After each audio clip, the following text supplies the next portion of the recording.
সূরা আল আলা বাংলা অনুবাদ। বিসমিল্লাহির রহমানির রহিম। আপনি আপনার মহান পালনকর্তার নামের পবিত্রতা বর্ণনা করুন, যিনি সৃষ্টি করেছেন ও সুবিন্যস্ত করেছেন এবং যিনি সুপরিমিত করেছেন এবং পথ প্রদর্শন করেছেন এবং যিনি তৃণাদি উৎপন্ন করেছেন, অতঃপর করেছেন তাকে কালো আবর্জনা।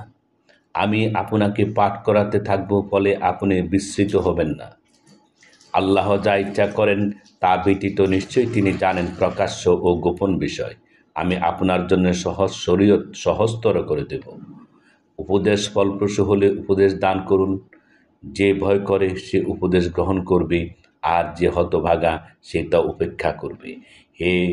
সে মহা অগ্নিতে প্রবেশ করবে, অতঃপর সেখানে সে মরবেও না, জীবিতও থাকবে না। নিশ্চয়ই সাফল্য লাভ করবে সে যে শুদ্ধ হয় এবং তার পালনকর্তার নাম স্মরণ করে, অতঃপর নামাজ আদায় করে।